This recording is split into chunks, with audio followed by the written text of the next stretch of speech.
dans cette vidéo, nous allons voir que dans les ordres de multiplicité des valeurs propres dans le polynôme caractéristique de A se cache un renseignement sur les dimensions des sous-espaces propres de A. Pour chaque valeur propre lambda de A, la dimension de son sous-espace propre associé est toujours supérieure ou égale à 1, par définition même d'une valeur propre. Mais il est aussi toujours inférieur ou égal à l'ordre de multiplicité de la valeur propre dans le polynôme caractéristique de A. En d'autres termes, si vous connaissez l'ordre de multiplicité d'une valeur propre dans le polynôme caractéristique de A, vous pourrez tout de suite en déduire que la dimension de son sous-espace propre ne peut pas dépasser cet ordre de multiplicité.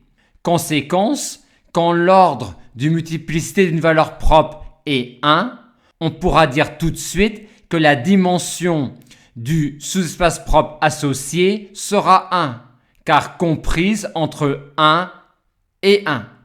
Aussi, si vous obtenez un polynôme caractéristique dans la forme factorisée et celle-là, vous pourrez dire tout de suite que la dimension de ker de A plus 5i est 1, car l'ordre de multiplicité associé à la valeur propre moins 5 est 1, que la dimension de ker de A moins 3i ne peut pas dépasser 2, et de même que la dimension de ker de A moins 9i ne peut pas dépasser 4.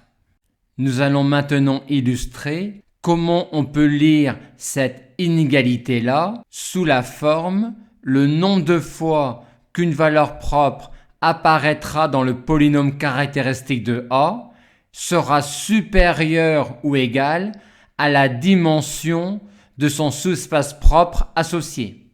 Nous avons ici une matrice 4, 4. Son polynôme caractéristique aura donc une forme factorisée de la forme suivante, où les lambda i désignent les, entre guillemets, valeurs propres de A.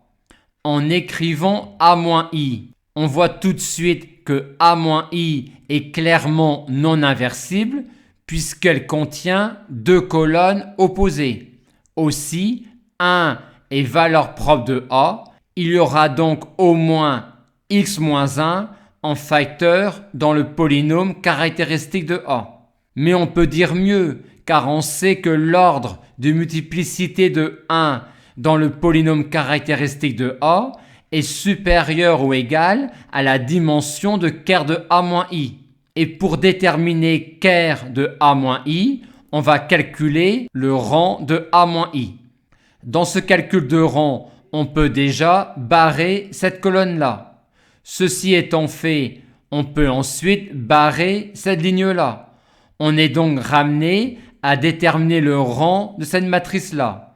Les deux premières lignes sont échelonnées par la gauche. Par contre, ce n'est pas le cas avec la troisième ligne. On va donc modifier la troisième ligne en remplaçant la troisième ligne par la troisième ligne moins 2 fois la première ligne, ce qui nous donne cette matrice-là. Et le rang de cette matrice est 2. Aussi, on en déduit que la dimension de ker de A-i est égale à 4, nombre de colonnes de A-i, moins 2, qui est le rang de A-i, ce qui nous donne 2. Aussi, on aura au moins x-1 au carré en facteur dans le polynôme caractéristique de A. Et en poursuivant un raisonnement ou en effectuant un calcul de polynôme caractéristique, on trouve finalement que le polynôme caractéristique de A est celui-là. Et avoir en fait x-1 au cube en facteur dans le polynôme caractéristique de A n'est pas surprenant, puisque le cours nous dit simplement que l'ordre de multiplicité de 1 dans le polynôme caractéristique de A est supérieur ou égal à la dimension de ker de A-i.